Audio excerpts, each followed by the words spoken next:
Hello बच्चों, आपका स्वागत है हमारे चैनल स्टडी विद प्रेम में। और आज के इस वीडियो में हम कक्षा 9 इतिहास के अध्याय नंबर 5 जिसका नाम है आधुनिक विश्व के चरवाहे, और इस वीडियो में इसके सारे इंपॉर्टेंट ऑब्जेक्टिव क्वेश्चन आंसर को देखने वाले हैं। आप लोग इस वीडियो को लास्ट तक जरूर देखिएगा। चलिए क्वेश्चन नंबर 1 को स्टार्ट करते हैं।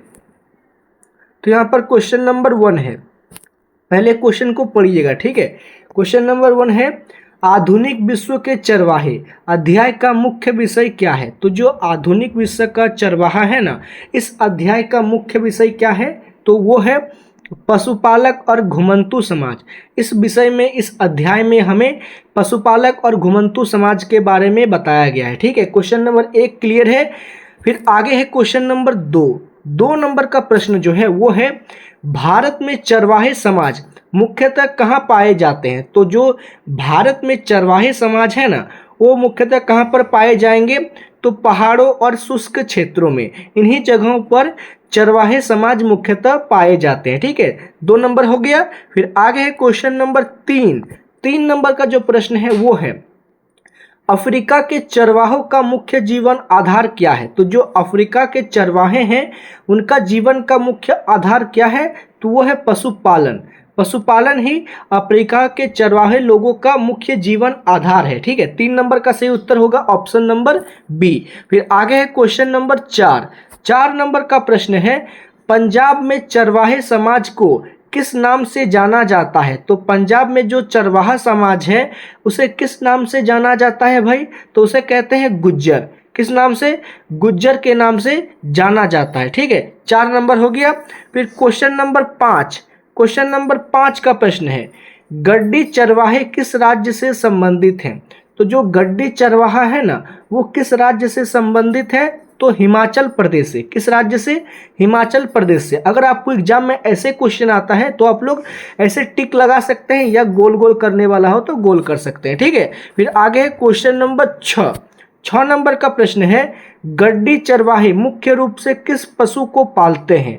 तो जो गड्डी चरवाहे हैं वो हिमाचल प्रदेश में पाए जाते हैं, और वे मुख्यतः किस पशु को पालते हैं, तो वे पालते हैं आपका भेड़ बकरी। किस पशु को, वे लोग भेड़ बकरी को पालते हैं, ठीक है। फिर क्वेश्चन नंबर 7 है, 7 नंबर का प्रश्न है, राजस्थान और हरियाणा के मरुस्थलीय क्षेत्र में कौन सा पशुपालक समूह प्रसिद्ध है। तो जो राजस्थान और हरियाणा का क्षेत्र है ना, उसके मरुस्थलीय क्षेत्र में कौन सा पशुपालक समूह प्रसिद्ध है। तो प्रसिद्ध कौन है, तो राइका। क्या नाम है उसका, राइका समूह प्रसिद्ध है, ठीक है। फिर आगे बढ़ेंगे क्वेश्चन नंबर 8 की ओर। क्वेश्चन नंबर 8 है, भोटिया चरवाहे किस क्षेत्र से संबंधित है। तो जो भोटिया चरवाहे हैं वे संबंधित किस क्षेत्र से हैं, तो वो होगा हिमालयी क्षेत्र। उनका संबंध हिमालयी क्षेत्र से है। तो क्वेश्चन नंबर जो 8 है यहाँ पर, उसका सही उत्तर होगा ऑप्शन नंबर बी। आगे बढ़ेंगे क्वेश्चन नंबर 9 की ओर। तो 9 नंबर का प्रश्न है, अफ्रीका में मसाई समाज किस लिए प्रसिद्ध है। तो जो अफ्रीका है उसमें मसाई समाज किस लिए प्रसिद्ध है, तो वो प्रसिद्ध है पशुपालन के लिए। किस लिए, तो पशुपालन के लिए। 9 नंबर हो गया। फिर है क्वेश्चन नंबर 10 नंबर का प्रश्न है, मसाई समाज किस महाद्वीप में पाया जाता है। तो जो मसाई समाज है वो किस महाद्वीप में पाया जाता है, तो अफ्रीका महाद्वीप में। ये अफ्रीका महाद्वीप में पाए जाते हैं, ठीक है। फिर है क्वेश्चन नंबर 11 नंबर का प्रश्न है, मसाई समाज, क्या नाम है, मसाई समाज किस पशु पर सबसे अधिक निर्भर रहता है। तो जो मसाई समाज है वो सबसे अधिक निर्भर रहता है गाय पर। किस पर, वे लोग सबसे अधिक गाय पर निर्भर रहते हैं, ठीक है। फिर आगे होगा क्वेश्चन नंबर 12 नंबर का प्रश्न है, औपनिवेशिक सरकार ने चरवाहों को नियंत्रित करने के लिए क्या किया। तो जो औपनिवेशिक सरकार थे उन्होंने चरवाहों को नियंत्रण करने के लिए क्या किया था, तो कर और चराई शुल्क लगाया। मतलब वे लोग चाहते थे कि ये चरवाहे जंगल में ना घुसे, अगर घुस जाते थे तो इन पर कर और चराई शुल्क लगाया जाता था, ठीक है। 12 नंबर समझ चुके हैं। फिर आगे है क्वेश्चन नंबर 13 नंबर का जो प्रश्न है वो है, ब्रिटिश शासन में क्रिमिनल ट्राइब्स एक्ट किसने संबंधित है, मतलब जो ब्रिटिश शासन था उसमें क्रिमिनल ट्राइब एक्ट संबंधित था तो किससे किससे संबंधित था, ये संबंधित था घुमंतू और चरवाहा जाति से, ये घुमंतू और चरवाहा जाति से संबंधित था। ठीक है, 13 नंबर हो गया। फिर क्वेश्चन नंबर 14 नंबर का प्रश्न है, ब्रिटिश शासन में चरवाहों को स्थायी बनाने का मुख्य कारण क्या था। तो जो ब्रिटिश शासन था उसमें चरवाहों को मुख्य स्थायी बनाने के पीछे क्या कारण था, तो वो कारण था आपका कर लगाना आसान हो, मतलब जो कर लगाना आसान हो उसलिए जो है स्थायी का मुख्य कारण था। ठीक है, 14 नंबर का सही उत्तर होगा ऑप्शन नंबर ए। फिर है क्वेश्चन नंबर 15 नंबर का प्रश्न है, चरवाहों के प्रवास का क्या अर्थ है। तो जो चरवाहे प्रवास यानी माइग्रेशन करते हैं उसके पीछे क्या कारण होता है, कारण होता है मौसम के अनुसार पशुओं को एक जगह से दूसरी जगह ले जाना, मतलब जिस हिसाब का मौसम रहेगा उसी हिसाब के अनुसार चरवाहे पशु को एक स्थान से दूसरी स्थान ले जाते हैं, जिसे ही माइग्रेशन कहा जाता है। ठीक है, 15 नंबर हो गया। फिर है क्वेश्चन नंबर 16 नंबर का प्रश्न है, गड्डी चरवाहे गर्मियों में कहाँ जाते हैं। तो जो गड्डी चरवाहे हैं वो गर्मियों के दिनों में कहाँ जाते हैं भाई, तो ये जाते हैं ऊंचे हिमालयी चरगाहों में। कहाँ पर, ऊंचे हिमालयी चरगाहों पर ये लोग जाते हैं अपने पशुओं को चराने। ठीक है, आगे क्वेश्चन नंबर 17, गड्डी चरवाहे सर्दियों में कहाँ उतर आते थे। तो जो गड्डी चरवाहे हैं वो सर्दियों के दिनों में कहाँ पर उतर के आते हैं, तो ये लोग पंजाब के मैदान में उतर कर आते थे। कहाँ पर, तो पंजाब के मैदान में। 17 नंबर क्लियर है बच्चों, कोई दिक्कत समस्या परेशानी नहीं होना चाहिए। ठीक है, फिर है क्वेश्चन नंबर 18 नंबर का प्रश्न है, पशुपालक समाज के लिए औपनिवेशिक वन नीति का क्या प्रभाव पड़ा। मतलब जो पशुपालक लोग थे उनके ऊपर जो अंग्रेजों ने या औपनिवेशिकों ने वन नीति लगाया था उस पर उनका क्या प्रभाव पड़ा, तो उनके प्रभाव पड़ा चरगाहे घट गए, मतलब जितने सारे जो चरगाहे थे जहां पर वे लोग पशु को चराते थे वे सारे घट के कम हो गए। ठीक है, 18 नंबर हो गया, इसका सही उत्तर होगा ऑप्शन नंबर बी। फिर है क्वेश्चन नंबर 19, 18 के बाद 19। ठीक है, ब्रिटिश सरकार ने चरवाहों पर कौन सा नया कर लगाया, कर यानी कि टैक्स। तो ब्रिटिश सरकार चरवाहों पर कौन सा टैक्स लगाता है, तो चराई कर अर्थात ग्रेजिंग टैक्स। कौन सा टैक्स, तो चराई कर या ग्रेजिंग टैक्स। ठीक है, 19 नंबर हो गया।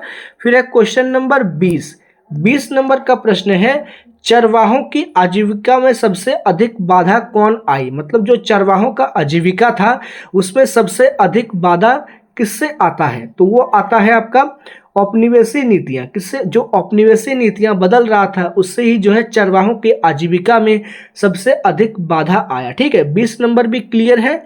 फिर आगे है क्वेश्चन नंबर 21 नंबर का जो प्रश्न है वो है, मसाई समाज को अपनी जमीन क्यों खोनी पड़ी। तो जो मसाई समाज था उन्हें अपनी जमीन क्यों खोना पड़ा, तो इसके पीछे कारण था यूरोपीय औपनिवेशवादियों ने जमीन हथिया लिया। जो यूरोपीय औपनिवेशवादी थे उन्होंने जब जमीन को हथिया लिया तो मसाई समाज को अपनी जमीन से हाथ धोना पड़ा। ठीक है, 21 नंबर क्लियर है। फिर है क्वेश्चन नंबर 22 नंबर का प्रश्न है, मसाई समाज को किस प्रणाली में बांटा गया था। तो जो मसाई समाज है उन्हें किस प्रणाली में बांटा गया था भाई, तो उन्हें बांटा गया था आयु ग्रेड एज सेट सिस्टम में उसे बांटा गया था। ठीक है, फिर आगे बढ़ेंगे क्वेश्चन नंबर 23 की ओर। क्वेश्चन नंबर 23 का प्रश्न है, मसाई समाज का प्रमुख जीवन आधार क्या था। तो मसाई समाज का प्रमुख जीवन आधार क्या था भाई, तो चरवाहापन, मतलब वे लोग पशुओं को चराकर ही अपना जीवन यापन करते थे, यही उनके जीवन का मुख्य आधार था। ठीक है, 23 नंबर हो गया। फिर है क्वेश्चन नंबर 24 नंबर का प्रश्न है, औपनिवेशिक नीतियों के कारण मसाई समाज का कौन सा संकट उत्पन्न हुआ। तो जो औपनिवेशिक नीतियां था ना उसके कारण मसाई समाज पर कौन सा संकट उत्पन्न हो गया, तो उस संकट का नाम था अकाल। उनके ऊपर जो है अकाल आ गया। ठीक है, 24 नंबर का सही उत्तर हो जाएगा ऑप्शन नंबर 1। आगे बढ़ेंगे 25 नंबर की ओर। तो 25 नंबर का प्रश्न है, मसाई समाज का राजनीतिक संगठन किसके हाथ में था। तो जो मसाई समाज था ना उसका कोई ना कोई तो हेड होगा, राजनीतिक गुरु होगा, राजनीतिक संगठन होगा, वो किसके हाथ में था, तो वो था आपका मुखिया के हाथ में। किसके हाथ में? तो वो मुखिया के हाथ में था। ठीक है, 25 नंबर भी क्लियर होता है यहाँ पर। फिर है क्वेश्चन नंबर 26। 26 नंबर का प्रश्न है, भारत में राइका चरवाहे मुख्य रूप से किस पशु को पालते हैं? तो जो भारत में राइका चरवाहे हैं वो किस पशु को पालते हैं? तो वो पालते हैं ऊंट को। किस पशु को? तो वे लोग ऊंट को पालते थे। ठीक है, फिर 27 नंबर है। 27 नंबर का प्रश्न को पहले पढ़िएगा। औपनिवेशिक शासन से पहले चरवाहों को किस प्रकार की स्वतंत्रता था? तो जब औपनिवेशिक शासन आया ना, उससे पहले चरवाहों को किस प्रकार का स्वतंत्रता प्राप्त हो था? तो उस स्वतंत्रता का नाम था कहीं भी चराई करने का। मतलब वे लोग कहीं भी अपने पशुओं को चरा सकते थे और उन पर किसी प्रकार का भी कोई टैक्स या कर नहीं लगता था। ठीक है, फिर क्वेश्चन नंबर 28 है। 28 नंबर का प्रश्न है, औपनिवेशिक शासन में चरवाहों को किससे सबसे अधिक परेशानी हुआ? तो चरवाहों को जो है किससे सबसे अधिक परेशानी होता है? तो चराई कर से भी परेशानी होता है, जंगलों पर प्रतिबंध से भी उनको परेशानी होता है, और चरगाहों की कमी से भी उनको परेशानी हो जाता है। ठीक है, इन तीनों से जो है उनको परेशानी होता है। इसलिए जो 28 नंबर है इसका सही उत्तर हम लोग क्या लिखेंगे? ऑप्शन नंबर डी, अर्थात उपरोक्त सभी इसका सही उत्तर हो जाएगा। ठीक है, फिर आगे है क्वेश्चन नंबर 29। 29 नंबर का प्रश्न है, मसाई समाज के लोग भूमि खोने के बाद किस पर निर्भर हो गए? तो जो मसाई समाज के लोग थे, पहले वे लोग पशुओं को चराते थे, उन्हीं से उनका जीवन यापन होता था। लेकिन जब वे लोग भूमि को खो देते हैं, उसके बाद वे लोग किस पर निर्भर हो जाते हैं? तो वे लोग निर्भर हो जाते हैं आपका मजदूरी और खेती पर। किस चीज पर? वे लोग मजदूरी और खेती पर निर्भर हो जाते हैं। ठीक है, फिर लास्ट क्वेश्चन है क्वेश्चन नंबर 30। 30 नंबर का प्रश्न है, इस अध्याय का मुख्य निष्कर्ष क्या है? मतलब इतने जो क्वेश्चन पढ़े हम लोगों ने, ऑब्जेक्टिव पढ़े, उससे इसका मुख्य निष्कर्ष क्या निकलता है इस चैप्टर का? ठीक है, उसका निष्कर्ष है, चरवाहा समाज आधुनिक विश्व में बदल गया है। मतलब ठीक है, जो चरवाहा समाज पहले था वे और आज के जो चरवाहा समाज है उनके बीच बहुत बड़ा बदलाव आ चुका है, और वो चरवाहा समाज आधुनिक विश्व में पूरी तरह बदल गया है। उसी के बारे में हमें इस अध्याय में समझाने का प्रयास किया गया है। ठीक है, ये 30 नंबर क्वेश्चन यहाँ पर क्लियर होता है, और इसी के साथ हमने इस चैप्टर के जितने भी सारे इंपॉर्टेंट ऑब्जेक्टिव क्वेश्चन थे उन सभी को देख और समझ लिया है। अगर आपको ये वीडियो पसंद आए तो आप इस वीडियो को लाइक कीजिए, हमारे चैनल को सब्सक्राइब कीजिए। मिलते हैं आपके साथ किसी नेक्स्ट वीडियो में। जय हिंद, जय भारत।